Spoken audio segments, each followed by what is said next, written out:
Creating composite images. This paper castle was created and photographed by some of my students. They darkened the room and used a flashlight to create the interesting lighting. And I am going to show you now how to add people and other images to a photo like this. So now I'm going to go to my street level view, and I'm going to go to the image Dave and me, and I'm going to show you a few more tricks. So let me unlock the background. Let me do select subject.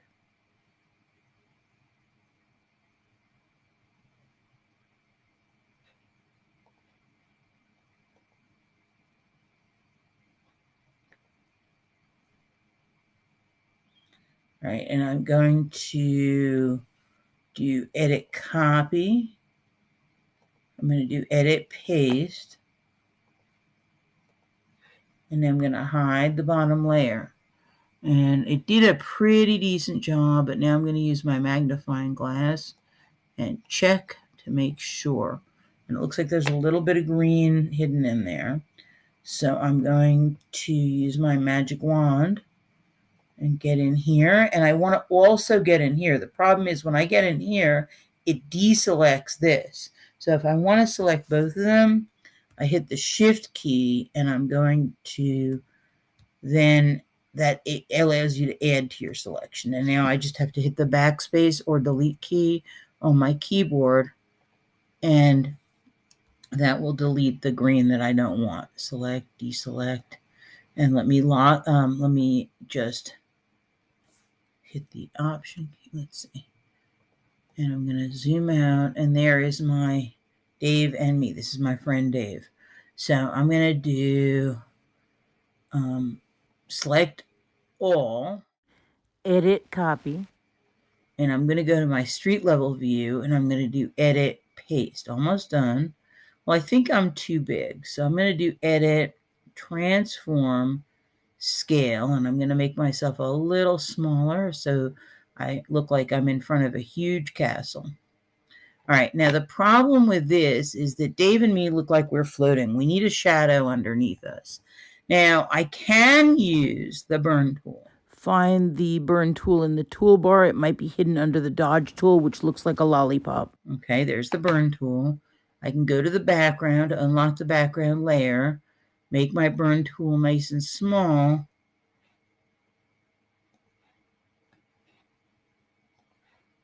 And I can put a little bit of a shadow underneath us. That doesn't really help because there are these long cast shadows in this picture. Now, how do I do that? Well, there's a trick. I'm going to go to me and Dave in layer 1, and I'm going to do layer, duplicate layer. Okay? So now I'm going to take my duplicate layer and I'm going to hide it. And now I'm going to go back to the original layer of me and Dave. I'm going to do layer, layer style, and I'm going to do color overlay. Now, what color do I want for my overlay? Well, I'm going to click here for the color, and then I'm going to use my eyedropper, and I'm going to pick the same color as this shadow. So let's see. I think this is a good color right here. Okay? Okay. Opacity, I want it at 100%. There we go. And then I'm going to hit OK, and there's my shadow. Now, here's what I'm going to do. I'm going to do edit, transform, distort.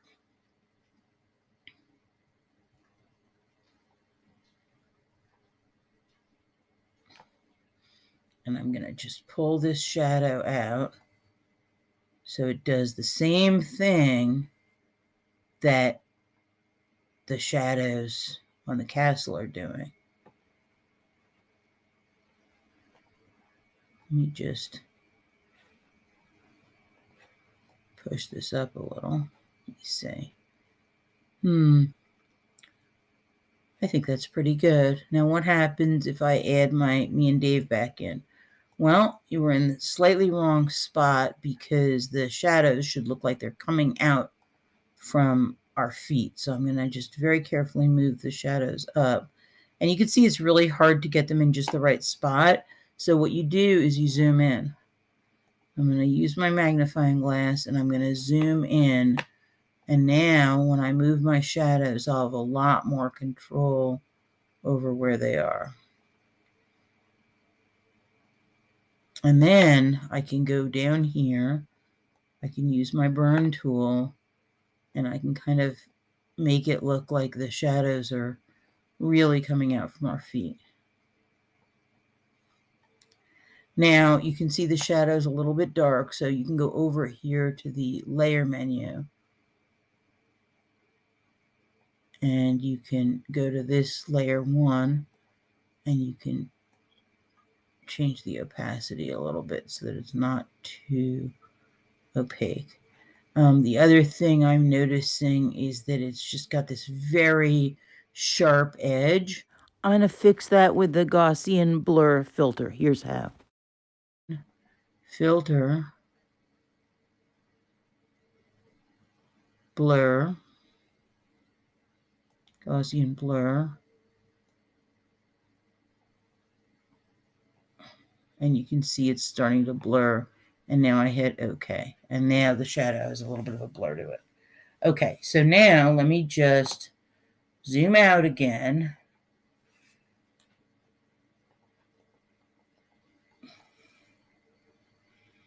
And my shadows look pretty convincing, but I'm going to do edit, transform, distort again. And I think I'm going to make them go right off the edge, because everything has these really long shadows in this picture. And you want to try and make them at the same angle as the rest of the shadows. So I'm going to hit OK. And now I'm going to just move the shadows up so it really looks like they're coming out of us. Okay, and that I think the shadows are good. And now I need to go to the layer with me and Dave in it, and I need to use the burn tool. Okay, so I'm going to zoom in. And we need some burn. So let's use our burn tool. Over here in the toolbar, there's the burn tool. I'm going to make the burn tool a little bigger.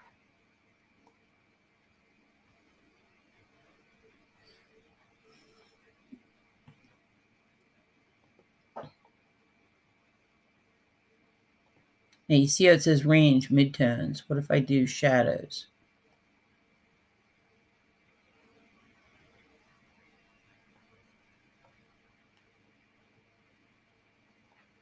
What if I do highlights?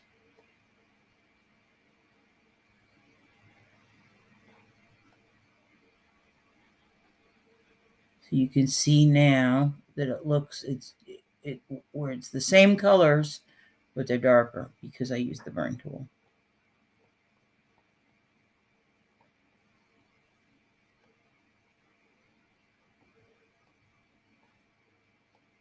I'll make the top, just the top of our heads. I'll use the dodge tool so it looks like the light is just hitting the top of Dave's head and the top of my head a little bit. Now, what it's going to help is if I zoom out, okay, and now me and Dave seem to be differently colored than the rest of the picture. So first off, I find this very distracting, so I'm going to just go down to this bottom layer, and I'm going to select it with my magic wand tool. I'll hold down the shift key so I can select the whole area. Okay, I don't think the magic wand is the right thing to use, so I'm going to deselect, and instead I'm going to use the quick select tool. I'm going to select this area, and I'm going to do, I want to expand the selection. So I do select, modify, expand by 2 pixels. And that expands it into this black area a little bit. So now I'm going to do edit fill content aware. Edit fill content aware. and it analyzes the pixels around it. No, that doesn't look good. So what I'm going to do instead is I'll use my clone stamp. So here's the clone stamp. I'm going to use the Option key or Alt key on a PC. It would be the Alt key. Option key on the Mac. Click here, and then I'm going to fill in. I'm just going to click here and fill that in. Use the Option key and you click on the clone stamp to pick up pixels from another area. And then essentially you paint those pixels on the area you want to cover up so that they match. This is what the clone stamp looks like in the toolbar.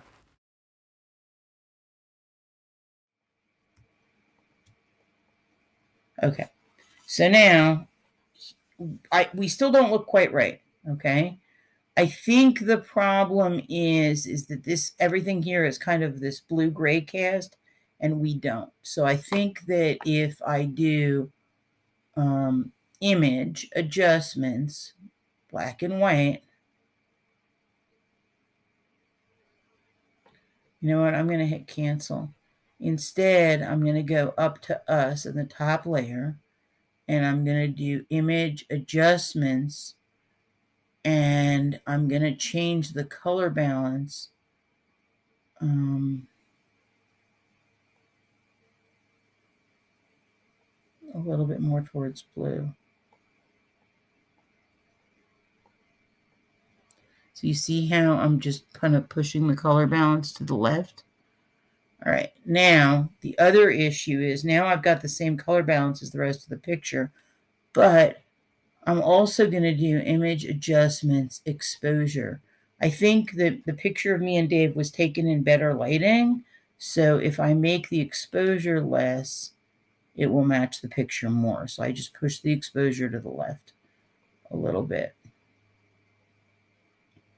And now we look like we belong in that picture. I'm going to now crop the picture using the rectangular marquee tool. I'm going to go here. No.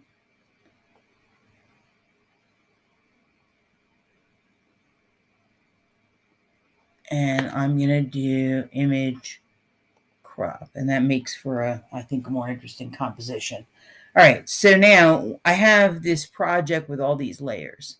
So I'm going to call it, I'm going to hit save as, save on your computer, and I'm going to save it as Dave and I visit a paper castle. Okay, and I'm going to hit save. And now I have to export it. So next thing I'm going to do is I'm going to go to, I'm going to figure out what the image size is. So I'll do image size, and I see that this picture is huge. It's 68.9 inches across and 46.7 inches high. So, and I also see it's got a very low resolution. So what I want it to be is I want it to be 10 inches wide.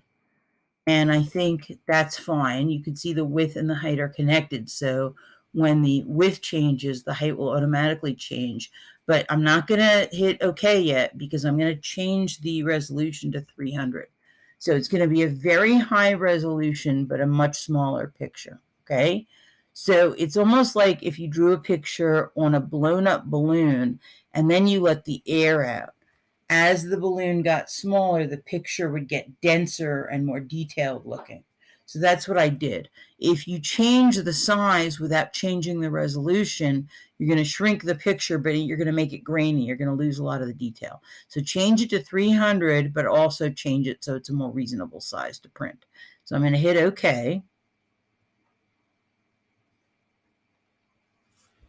All right. So I have this picture. It's got a name. And now I'm going to do File, and I'm going to do Export, and I'm going to export it as a JPEG. So I'm going to pick JPEG. Okay. And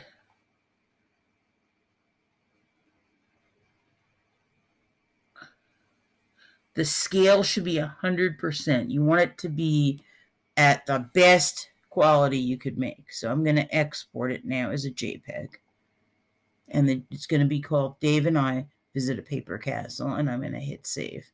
So those are some of the basic tools that you would use in order to combine separate photographs into a single image.